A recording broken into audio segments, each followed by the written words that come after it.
ఇప్పుడు మీకు ఇచ్చిన బెల్లు నూరండి.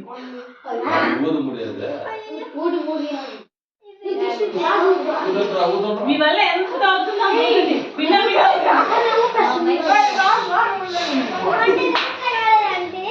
ఎంత అవుతుందో తోపండి, అంతే ఉందండి. చాలు చాలు చాలు, మీ వల్ల ఆ బెలూన్ ఎంత ఉందో ఊదండి. మీరు కష్టపడి ఊదండి, పర్వాలేదు ఊదండి.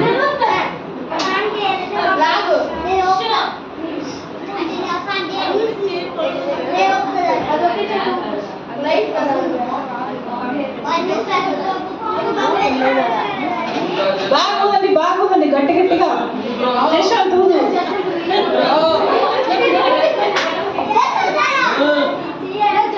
ఊదండి ఊదండి.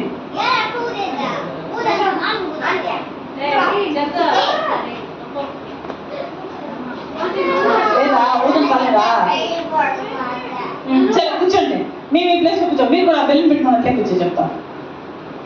మళ్ళీ ఇంకా ఎవరు వద్దున్నా ఎత్తురండి. విజయరా విజయరా విజయరా చెందురా నోరు రాదు.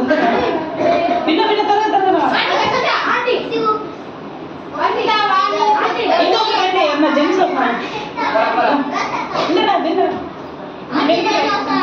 మళ్ళీ నిలబడతా.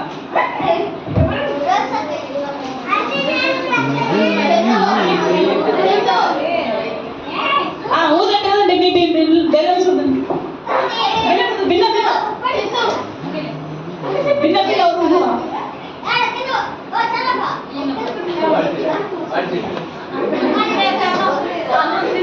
భిన్న భిన్న గట్టిగా ఊదు.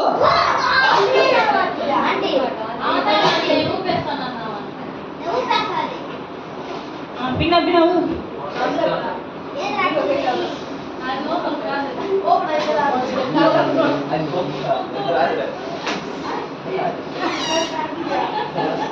భిన్న భిన్న భిన్న భిన్న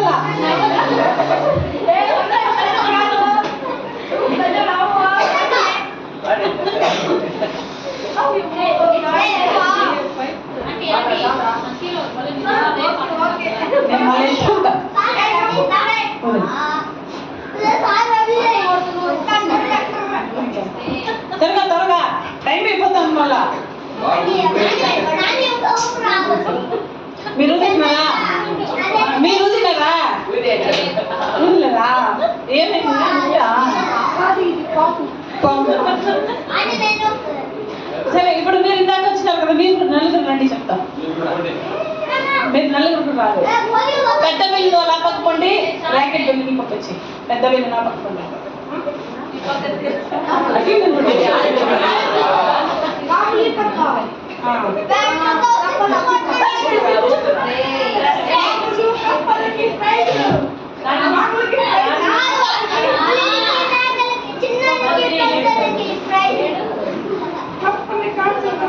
సరే, ఇప్పుడు అక్క వాక్యం చదువుతుంది, ఫస్ట్ వినండి.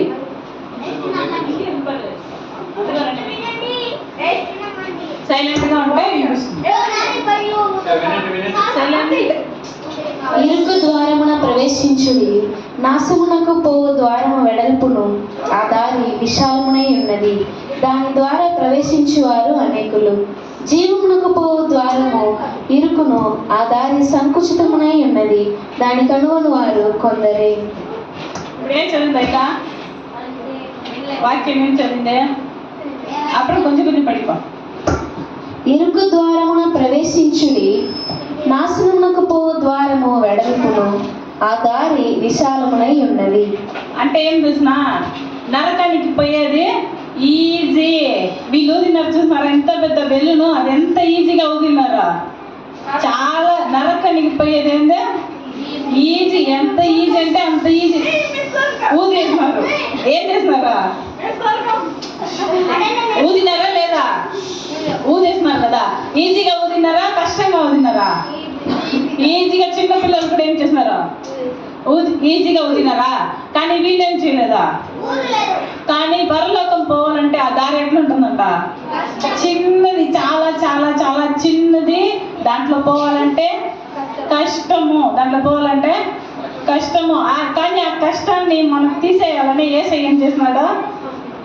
భూలోకానికి వచ్చి మన కోసమే ఆయన సిలువని మోసి మన కోసమే ఏం చేసినాడు? ఆయన చనిపోయి మన కోసమే ఏం చేసినాడు? మళ్ళీ లేచి మనం పరలోకం పోయేదాన్ని మనకు ఈజీగా చేసిచ్చినాడు. ఎందుకంటే వాళ్ళంతటా వాళ్ళ బెల్లు ఊదినారా? ఊదలేకపోయినారు. కానీ వీళ్ళు ఊదేసినారు. ఇది నరకానికి వాళ్ళంతటా వాళ్ళే పోవచ్చు. ఫ్రీ టికెట్, ఎవరికి డబ్బులు లేదు, ఏం లేదు, వాళ్ళు కష్టపడిన అవసరం లేదు. ఇక్కడ హ్యాపీగా తాగుతా, ఎట్లన్నా దొంగతనాలు చేస్తా, వాళ్ళు ఇష్టంగా ఎట్లన్నా ఏం చేయొచ్చు, ఉండొచ్చు. నరకానికి పోయేదానికి ఫ్రీ టికెట్, వాళ్ళంతటా వాళ్ళే పోవచ్చు. కానీ పరలోకం పోవాలంటే ఆ దారి ఎట్లాంటిది? చాలా చిన్న దారి, చాలా కష్టమైన దారి. దాంట్లో మనంతటగా మనం ఏం చేయలేమో, ఎప్పటికైనా పోలేము. దానికి పోవాలంటే మనకు దారి ఏమో తెలిసిన? యేసయ్య మాత్రమే మనకు పోయేదానికి దారి. దానికి ఒక వాక్యం చూద్దాము మనము. యోహాను సువార్త 9.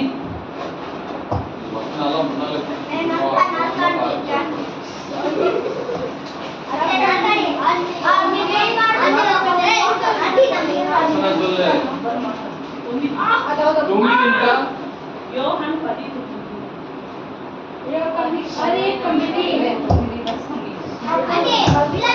నేనే ద్వారమును, నా ద్వారా ఎవడైనా లోపల ప్రవేశించిన ఎడల వాడు రక్షింపబడిన వాడే.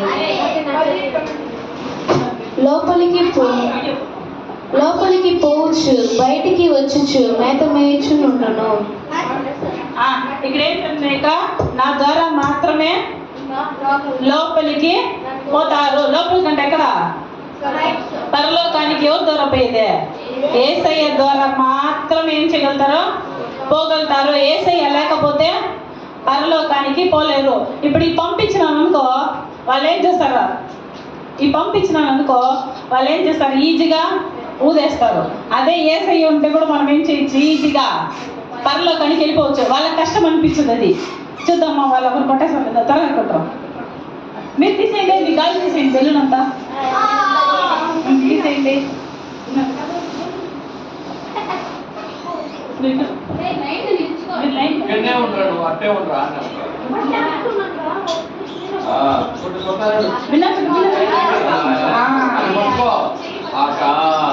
కింద బెలూన్ పట్టదు.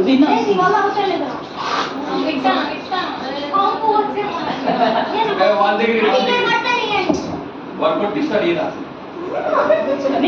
వాళ్ళ దగ్గర కొట్టిస్తాడు.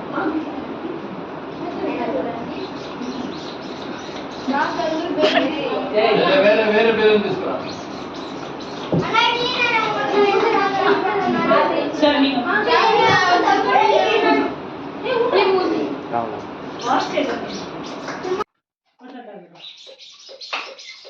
అనుకోకపోతేరా కొట్టుకునేది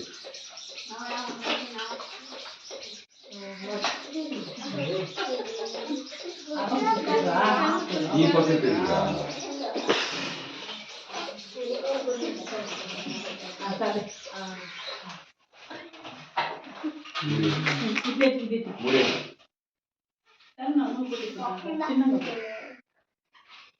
ఇప్పుడు చూడండి, వాళ్ళ పంపుతో దీన్ని కొట్టినారు కదా, కానీ ఆ పంపుతో అదొస్తుందా? ఆ పంపుతో అదొస్తుందా? కానీ ఆ పంపుతో ఏమైంది? ఇది వచ్చింది, కానీ అది వస్తుందా?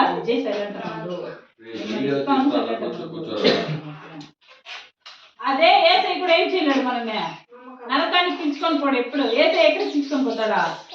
పరలోకానికి మాత్రమే పిలుచుకొని పోతాడు. యేసయ్య లేకపోతే పరలోకానికి ఎవరి వల్ల పోను కాదు. ఆయనే మార్గము, ఆయనే సత్యము. మన పరలోకం పోవాలంటే మనకు ఒకే ఒక మార్గం ఏం చూసిన? యేసయ్య మాత్రమే. మనంగా పోవాలంటే చాలా కష్టము, మన వల్ల కాదు. ఈ బెల్లుని వాళ్ళు ఎట్లా ఊరలేకపోయినారో మన వల్ల కూడా ఏం కాదు, కానే కాదు. ఈ చిన్న పిల్లలు వాళ్ళ ఇష్టానికి ఊదేసినారు కదా, బాగా ఊదేసినారు.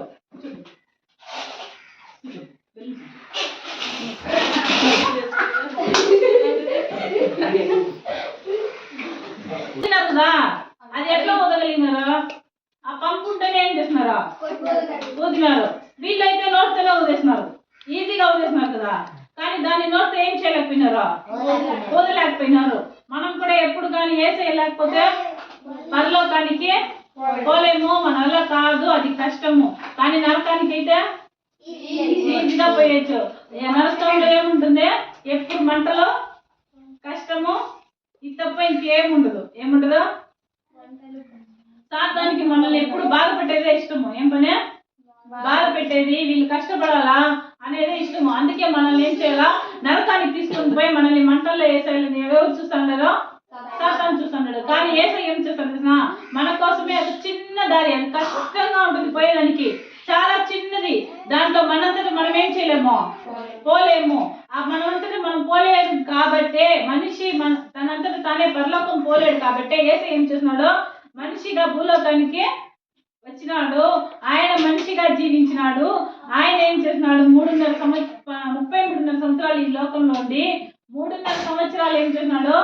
అందరికీ సేవ చేసి మనం ఎట్లా జీవించాలి, తప్పుడు పని చేయకుండా, పాపం చేయకుండా, ఎవరికి ద్రోహం చేయకుండా, ఎవరి మీద మనం ద్వేషం పెట్టుకోకూడదు, ఎవరి మీద పాపాలు పెట్టుకోకూడదు. మనం ఏం చేయాలా? ప్రతి ఒక్కరిని ఏం చేయాలా?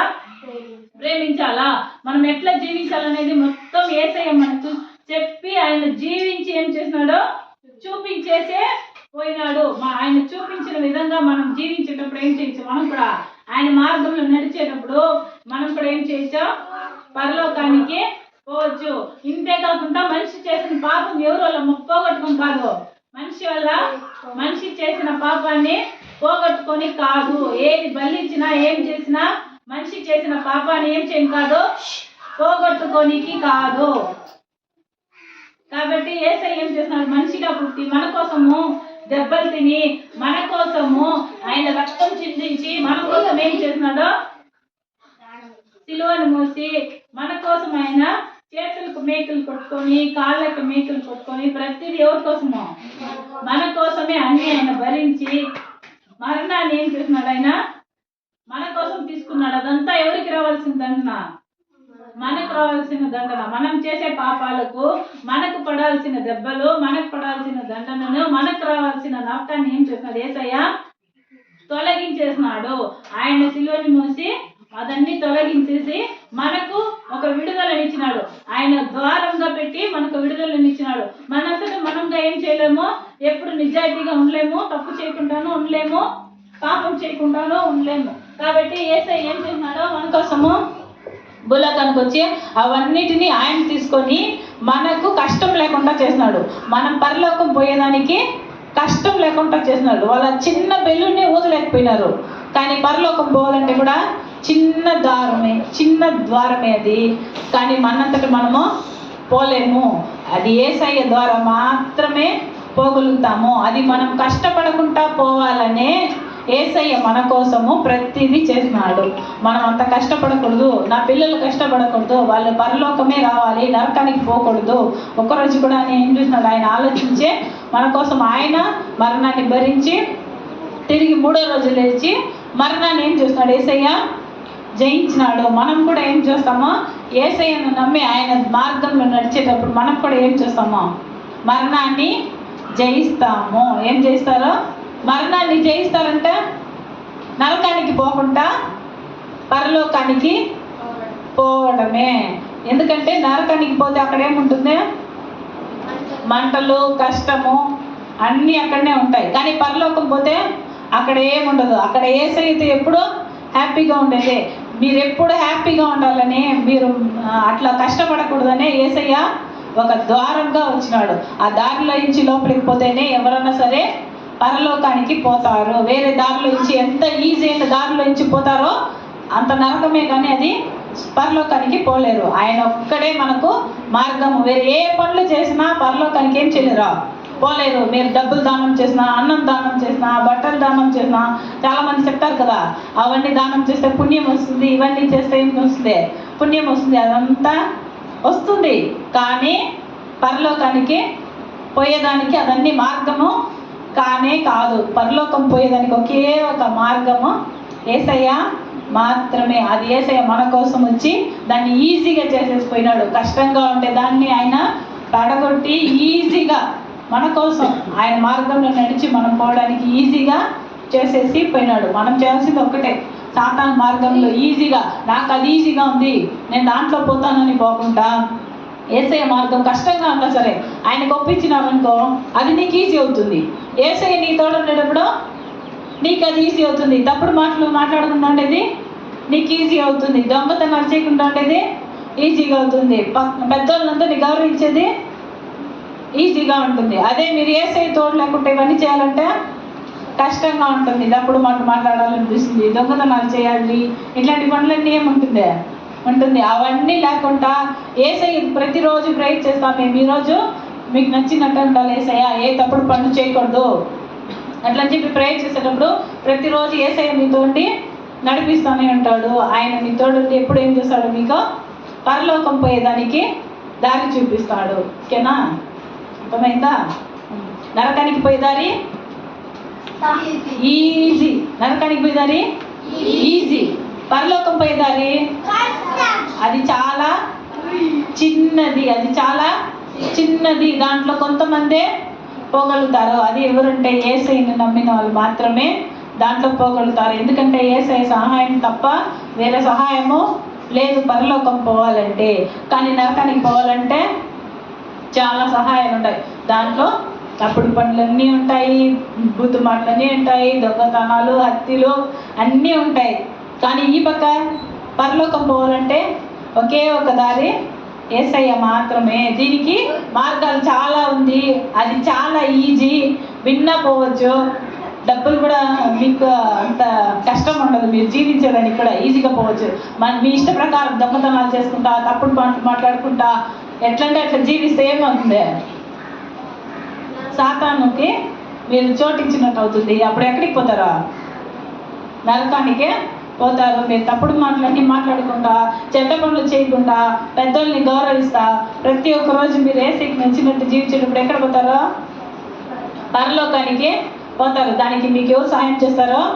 యేసయ్య సహాయం చేస్తాడు. ఆ పంపుతో వాళ్ళు ఎట్లా బెలూన్ కొట్టున్నారు కదా, దానికి ముందు వాళ్ళు ఊదినారా? ఊదలేకపోయినారు. వీళ్ళు ఊదినారు కదా, వీళ్ళైతే నోటితోనే ఊదిలేస్తున్నారు, కానీ వీళ్ళైతే ఊదలేకపోయినారు నోటితో. దానికి ఏం కారణము? మన వల్ల మనము పోను కాదు, మన వల్ల మనం పరలోకానికి పోను కాదు. యేసయ్య మాత్రమే మార్గము, యేసయ్య మాత్రమే మనకు రక్షణ ఇస్తాడు. ఆ రక్షణ ద్వారా మాత్రమే మనం ఎక్కడ పోగలుగుతామో పరలోకానికి పోగలుగుతాము. ఓకేనా? అర్థమైందా స్టోరీ? ఏమర్థమైంది?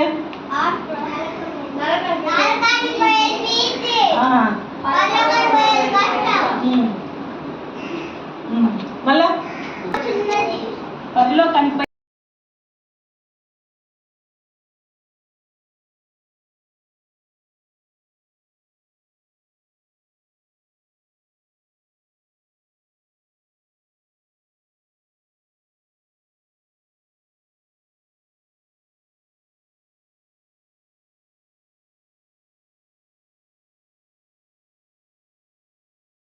Huh?